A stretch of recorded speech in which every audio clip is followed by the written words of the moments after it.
Hello everyone, we are continuing our course and today we will be discussing some basics of the building analysis and what are the Indian standard, what are the IS code we have to look into for the RC building design. Okay, that is what we are going to discuss today. So if we have a tall building or if we have a building structure, so we have to estimate the loads on the buildings. Then only we can go for analysis, and after the analysis we have to do the design of structural members. So let us discuss what are the loads on tall buildings.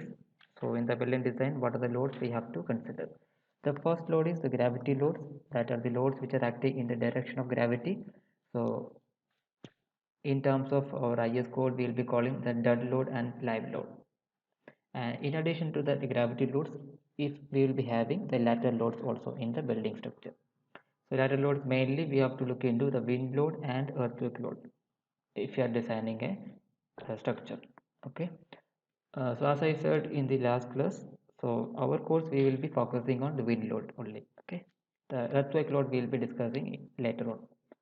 So finally, your structure has to resist all these loads, including the gravity and lateral loads, and all the load will be transferred through the various structural elements. So basically, if you see any high-rise buildings, your the structure will be a framed structure. So that is what we have discussed or we have studied in your structure analysis course. We will be discussing or we have already studied. So this type of frame analysis of frames by using slope deflection method, moment area method. So basically our high-rise buildings, all the high-rise buildings, whether it is steel buildings or RC buildings, it will be a frame structure. So the load will be transferred through the frame action.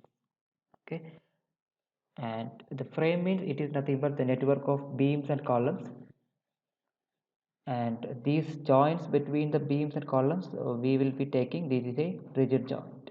So beams and columns will be connected to a rigid joint at the junction, so that is then only we can get a frame action. So otherwise it will behavior will be something like a pin jointed structure. So we have to get a rigid jointed structure. So that is why all our buildings, all our structures, the load will be uh, transferred through the frame actions. So you can see this is a typical building, RC building under construction. So it is you can see these are the vertical elements, columns, and these are the beams. So you can see the beams also, beams we have. So this is the typical frame structure. So in another drawing you can see here. So various components of frame, various components of RC structure. You can see beams, we have columns, then we have slab. So all the loads actually acting over this slab. So then load will be distributed to the beams and columns and finally to the foundations. So if you call it as the structural components or the structural members, we can say the slab, beam, columns, and footings. These are the structural components of a building. Or if we say the components of RC structure, we can include the wall also. Okay, but generally we won't be taking the wall as a load bearing element. So wall will take it is just for the partition purpose. That is a usual practice when you come to the design of a real building. Okay, the walls will be taken only for the partition purpose. So that is a we can take it as a non-load bearing element. The meaning is it is not going to take any load. The wall itself is not taking any load. Okay, so when you come to the load bearing elements, I can say the beams, columns, slab, and footings. These are the load bearing elements of a typical RC structure. So generally generally the wall is made of sub masonry. It is made of brick masonry most of the time. So generally wall is treated as non-structural element, but later researchers are saying it is not the correct way of practicing. Taking the wall as a partition wall, we have to take wall also as a structural member. Okay, that is in point of your research, but generally in design and practice we can take the wall as a partition wall. So that means wall will be a non-load bearing element. Wall itself will not take any load. Okay, you can see it is a frame structure. We can see it is a frame structure, and these are the walls, the brick walls. Okay, so only thing is if you are taking the wall as a non-load bearing elements, so we have to calculate the weight of the wall, and that weight we have to assign as a UDL to the over this beam. Okay, for in the design of this beam, we have to take the weight of this wall as a load. Okay, that is how we have to account the effect of the wall in the design. Because it is a non-load bearing element, so we can neglect the wall in the modeling also. No need to model the walls, only beams, columns and slab we have to model in our ETABS software. So these are the partition walls, but sometimes we will be having the shear walls. Okay, the shear wall, it is not a non-load bearing element, it is a load bearing element. The shear wall is mainly provided to take the lateral load. Okay, and it is the structural member, it is not made of any masonry, it is a RC component, it is a reinforced cement concrete, the wall. Okay, so it will be, you can see it will be heavily reinforced, lot of reinforcement can see. It is a structural wall, so this one you have to model in your software, and also you have to design this one. So this non-load bearing walls don't need to design. So typically 230 millimeter wall thickness we can just provide, not need to design. So that when you have the shear wall, you have to model that one, and you have to design also. The shear wall basically it is a wall which is continuing from the base of your structure, from the footing to the top of the structure. It is a continuous wall without any openings. That is what will be called the shear wall. It is mainly provided to take the lateral load such as wind and earthquake load. So, okay, when you come to the load transfer in a frame structure, so we have two types of load that we have seen: gravity load and lateral load. So we can say the gravity load path, and we can say, and then we have the lateral load path. The gravity load path means how the gravity loads are transferring from one member to the next member. Okay, and so first, if you let us look at the gravity load path. So suppose we have the gravity load means the dead load and live load. That load will be acting over the slab. So that is why we are modeling the slab in our model. Yes, we will be modeling the slab in the ETABS, and over the slab only we will be applying all the loads except the partition walls load. That load we have to apply over the beam. So all other loads we will be applying over the slab. So slab will be transferring the load to the beam. Okay, and the beam will be transferring the load to the columns, and then column will be transferring to the foundations. That is a gravity load path. Okay, slab, beam, columns, and then to the foundation, and finally the foundation has to distribute all the load to the soil below the foundation. So that is a gravity load path. When you come to the uh, lateral load path, so elements involved in the lateral load, it will be like this. The lateral load means it can be a wind load, or it can be a seismic load.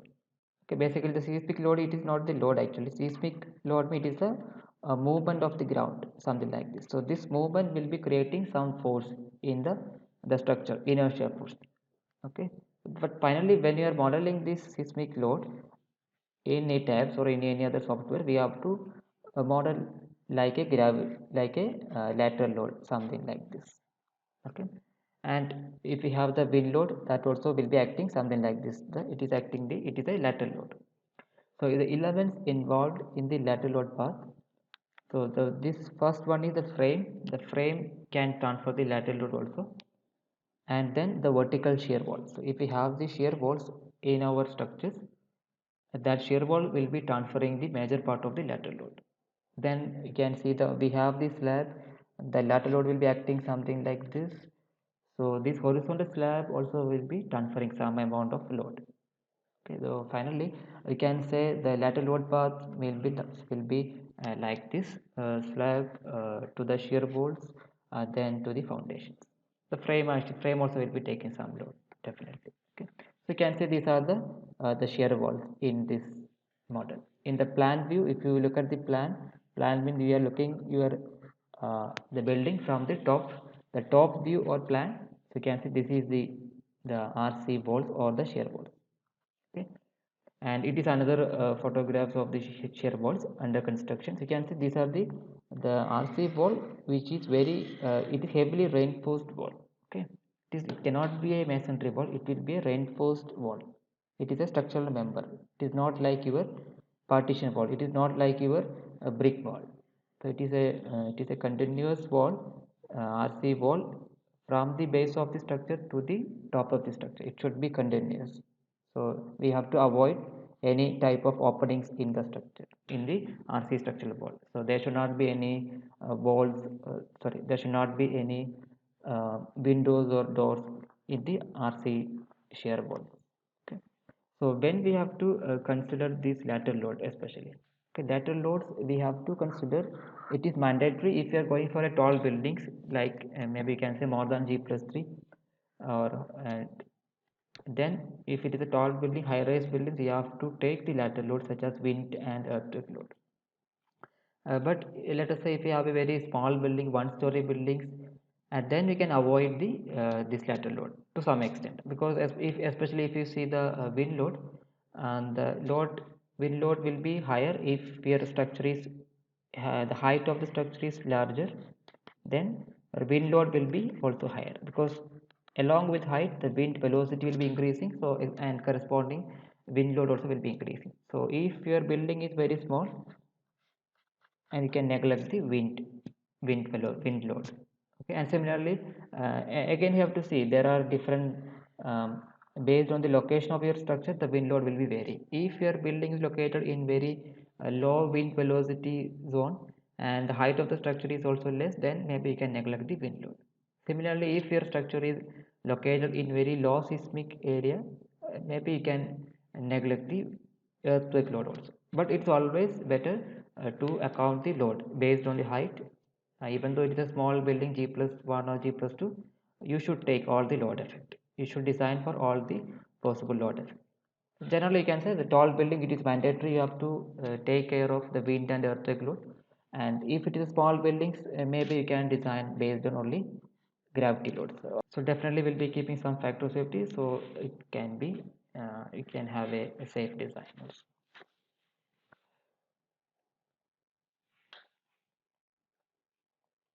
Okay, and what is the outcome of the structural designs? Once you design your buildings, the you should be, first thing is you should be able to design the building safely. Safety in the sense, your structure should able to withstand all the internal forces. Okay, so that is why we have to take care of all the loads. We should not neglect any force in the structure. So we have to take all the force, including the lateral loads. Then we have to design. And also, not only the safety is the primary concern, or primary safety is our primary.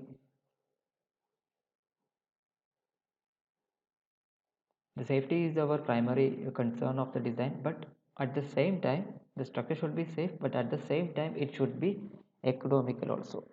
The cost of the structure, to make the structure, somebody has to spend money. So the cost involved in the structure also should not be too large, because if it is going to be very costly, then we cannot make that buildings, we cannot make that structure. So it should be safe, and also it should be economical also.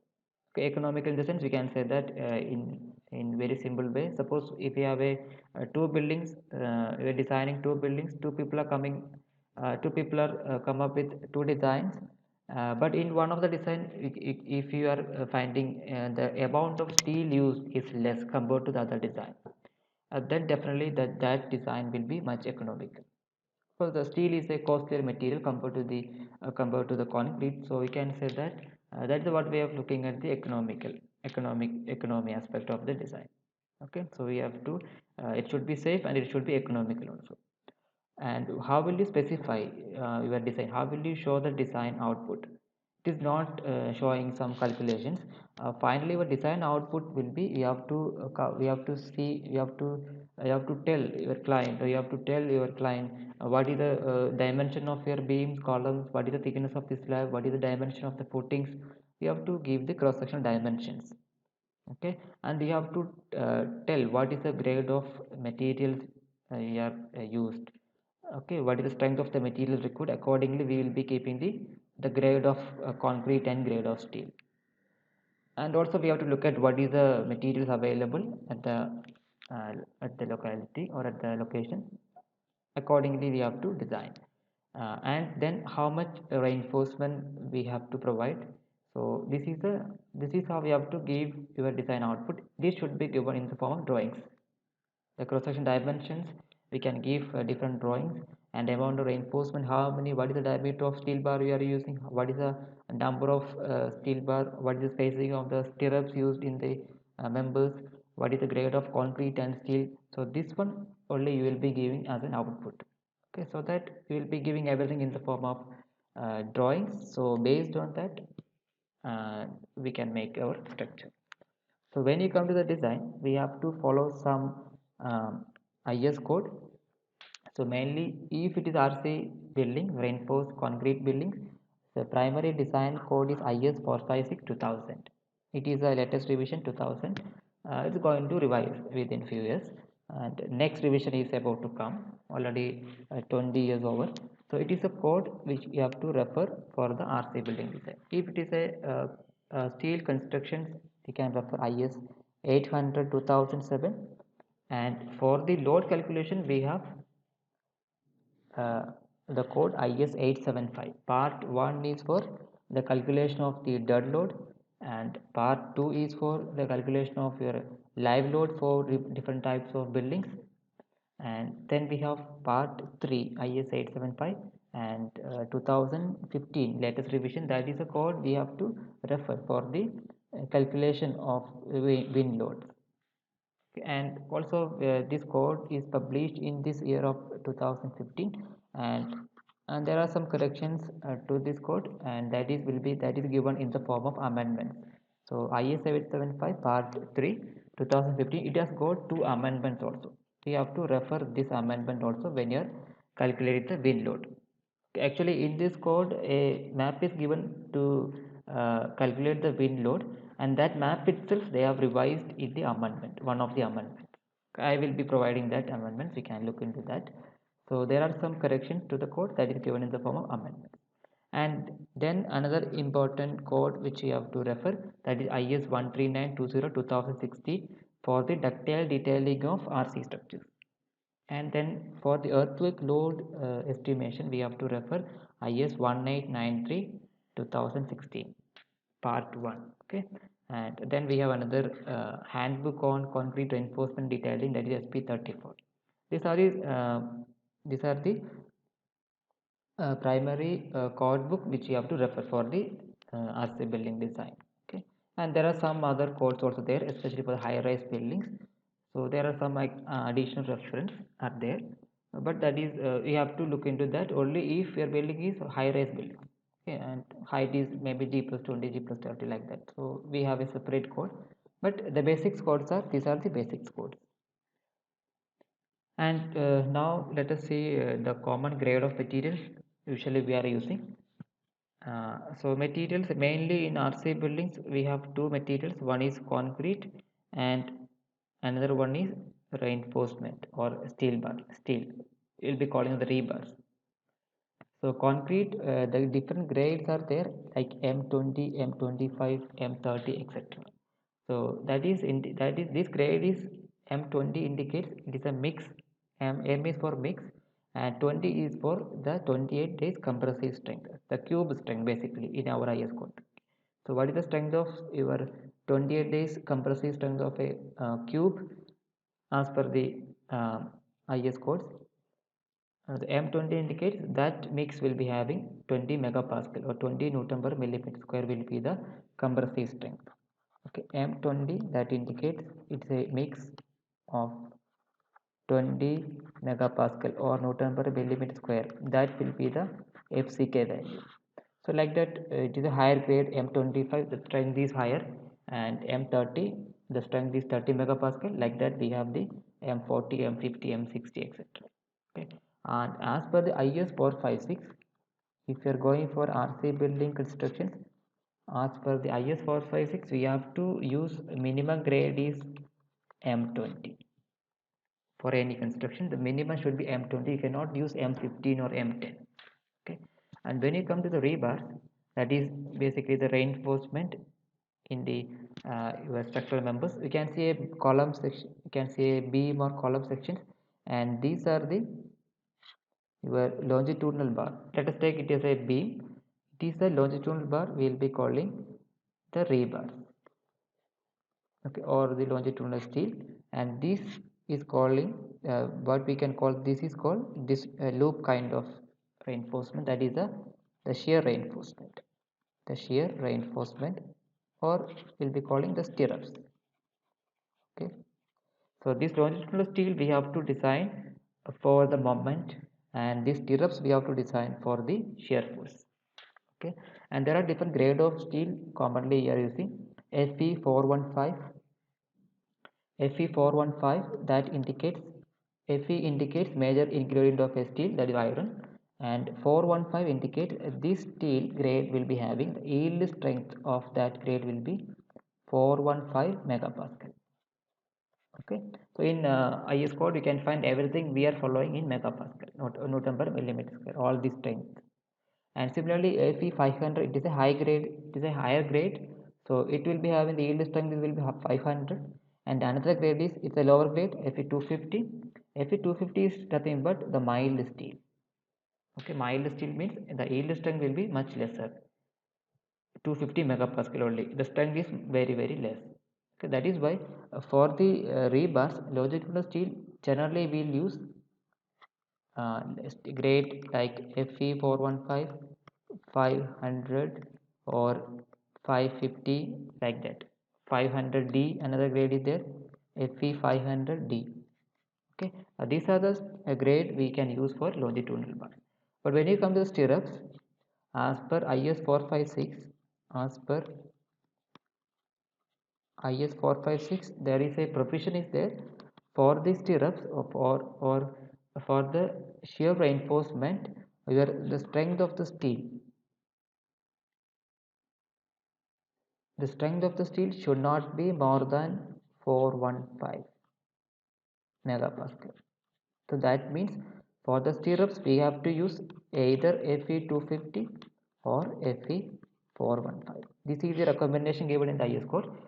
But you can see for the rebars or the longitudinal steel, always we need higher strength, so we can go for Fe500 high, Fe550, Fe500D, the grades like that. But for the stirrups we have to use Fe415 or Fe250. The reason is because if you're going for a higher grade, if you're going for a very high yield strength steel as a stirrup, so then it will delay your yielding in your members, so it will lead to a kind of a brittle failure in the structure. So we have to avoid that, because it is because this the shear brittle failure, that is a dangerous one. So that is why we have to avoid that, and that is why we are not, it is not recommended that you can use the higher grade as a stirrup. So we have to use 250 or 415. Generally we are using Fe415 or the stirrups, and Fe500 we can use for as the longitudinal steel. And here you may notice that we can see you can see two grade. Here you must have noticed that we have two grade, Fe500 and Fe500D. So what is the difference between these two? Okay, before that maybe we can discuss what is the difference between Fe415 and Fe250. So these are the two grade of steel, and Fe250 generally we will be calling this is a mild steel, and it is a HYSD bar. And if we plot the stress strain diagram, we can see the difference. So mild steel, the stress strain diagram will be something like this. It is your stress axis, it is my strain axis. But if you are going for high yield strength steel, HYSD, it is your mild steel. Okay, Fe250. Let us take Fe250. It is, for example, Fe415. So one thing you can find out that from this graph, so both these graph initial straight line part of both these graph will be same. And if you take the slope of this linear elastic region, you will get the Young's modulus.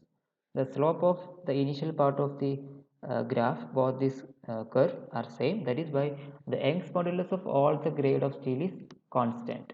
That is will be equal to 200 gigapascal. Okay, but what is the difference? If you see the strength of the steel, what is the yield strength of your mild steel? it may be somewhere here, and but for the yield strength of your the HYST bar will be here. So this will be around 250. It is indicating yield strength, it will be around 415. So the HYST bar will be having higher strength, that is why we have to use that one for the rebars. Okay, and another difference we can find out that your mild steel is going to be very ductile.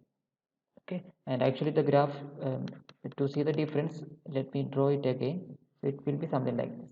Okay, so your mild steel will be more ductile compared to the HYST, because the ductility means you can see what is the this is the breaking point, the failure point.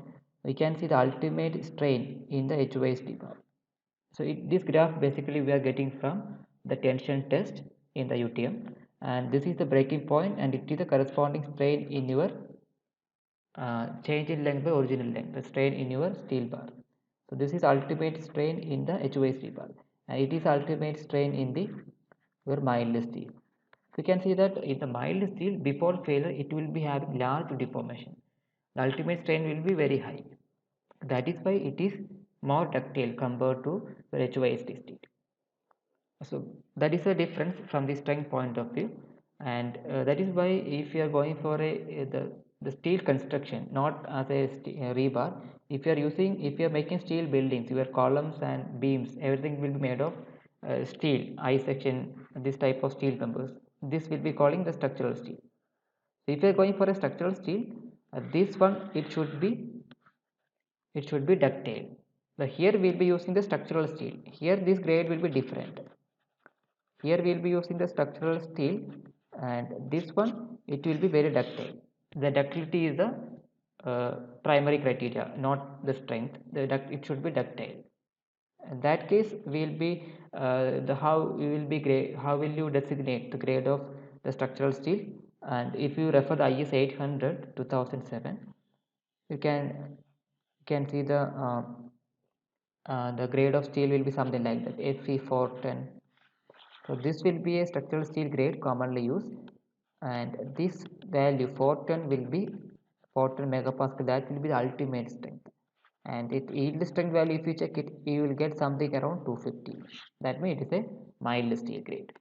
Okay, so if you look at the composition, chemical composition of HYST and high strength steel and mild steel, we will find that the difference will be the carbon content will be higher in the high strength steel. So as we increase the carbon content, you can your strength will be also increasing. Your yield strength, ultimate strength, everything will be increasing. But at the same time, carbon content is increasing. Along with that, it will become more and more brittle also. Okay, that is why if you are going for a, if you want to use it as a steel bar, the longitudinal bar, the strength is the criteria. You need higher strength, so you can go for HYST bar. And if you are going for a structural steel, the strength is not the strength also a criteria, but the ductility also an important parameter. So it should be a mild steel grade. Okay, and but here now we can come to our point. There are two grade, Fe 500 and Fe 550. So what is the difference between these two grades, Fe 500 and Fe 500D? Okay, Fe 500D. So these are the grade of steel for the reinforcement bar, and the grade is indicated by Fe, that is iron, indicating an iron, and the number will be always yield strength. That means if you compare these two grades, Fe 500 and Fe 500D, you will find that both these grades will be having same yield strength. Yield strength will be same, 500 megapascal. But Fe 500D, this grade will be more ductile. This grade will be more ductile compared to this grade, Fe500. Okay, so here what is the advantage of using this grade is I can have higher strength, that is 500, and at the same time I can get more ductile steel also. Okay, so where we are using this grade, especially if in the seismic zone, high intensity seismic areas, if you are designing a building, so there we will keep the reinforcement We cannot reduce the strength, we cannot go for the mild steel so that I can get the ductility. That is not the correct way of designing. We have to keep the good strength, higher strength, but without reducing the strength we have to improve the ductility, and such grade of steels are available that will be indicating 500D or 550D, like that. These are the grade of steel which will be using for the seismic, high seismic areas in the buildings. If you are designing, we will be providing this type of steel. And here what you can see, because if you want to get higher strength, the carbon content may be higher, so but the ductility will be reducing. And if this grade of steel, the composition will be in such a way that the carbon content they may be adjusting so that the strength will be higher and ductility also will be higher. There may be some extra components, the chemical composition may be different. Okay, and that is the meaning of Fe500. Okay, let's summarize. These are the different grade of concrete, and the minimum grade of concrete for a RC building design M20, and depends upon your requirements, exposure condition of your structure, we can go for higher grade. Like if you are in a, if your structure is uh, near to the coastal areas, or if it is a footings, it is coming in contact with soil moisture and all, maybe you have to provide higher grade. Okay, and if you come to the rebars, generally for the design, your stirrups can be 415 or 250, and your rebars can be Fe 415 or 500. And if your building is in if you're designing for the seismic force, we can provide high strength, high ductile steel grade such as Fe 500D. Okay, that is the difference between the different grade of materials such as concrete and steel. Okay, and when you come to the design stages in structural design, the first stage will be, and very first stage will be the structural plannings. You have to make a architectural drawing of your buildings, and then you have to make the structural drawing from the architectural drawing. Then we have to compute the load, and then we have to perform the analysis. And when you come to analysis, there are different types of analysis like static analysis, dynamic analysis, linear and non-linear analysis. There are different types of analysis which we'll be discussing later. And once we perform the analysis, next stage we can go for the design of the structural members. Okay, the analysis, once you've done the analysis, you can get all the internal forces in your the structural members. Then we can go for the design. And after designing, you have to do the detailing of structures and preparation of all the drawings, and that only will be given to the site engineers, and they will be looking at the drawings when they are making the structure. And how to design in ETABS.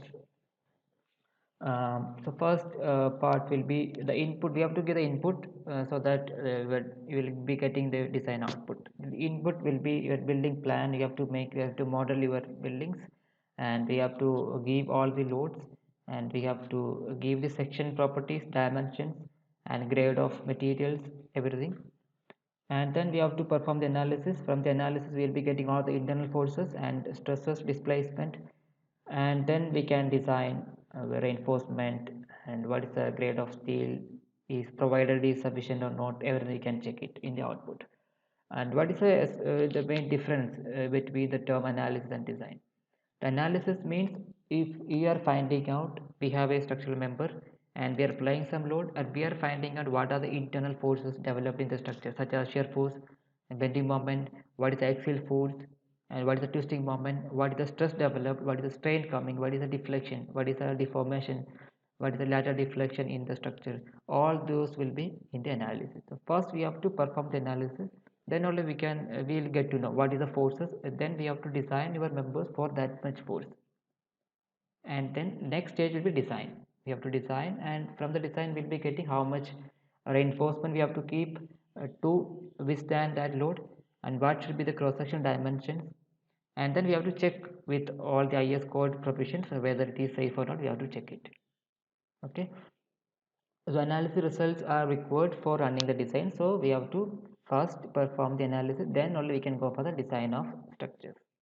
Okay, so whatever you have done in your basic course, SA1, SA2, all those courses, we are performing the simple analysis. Sometimes we can make use of the simple analysis result to check your result which you are getting from the ETAB software. That is a good way of understanding. Okay. because in ETABS we are not solving manually, we are solving it using computer software, but at the same time you should not take all the result blindly from the software. You have to check it manually, some of the result, everything is not possible to check, some of the result you have to check it. Okay, so that is the difference between the analysis and design. And okay, and now we so in our course we will be discussing the analysis of G+4 RC apartment buildings. So the steps involved, first we have to get some general details of the buildings, and where is the location of the building, what is the room height, what is the uh, soil condition, some of the general details we should get. And then next we can prepare the architectural plan of your buildings, and then we have to prepare a beam column layout or the structural drawings. Okay, and then we can go for preliminary sizing of the structural members such as beams and columns, and then we have to estimate the load based on the standards available, and then we have to do the analysis, and then we have to perform the design in the ETABS software. Then we have to check our result, whether the design is satisfying all the IS code conditions or not, that we have to check it. So with this we will be stopping here today. So in the next class we will be discussing an architecture plan, how to prepare the structural plan from an architectural plan, how to choose the beam, column and slab dimensions, how to choose the column locations, how to choose the column orientation in the buildings, everything as per the Indian standard, and some of the thumb rules which we can take from the practical experience. That also we'll be discussing in the next class. Okay, thank you. We'll continue in the next class.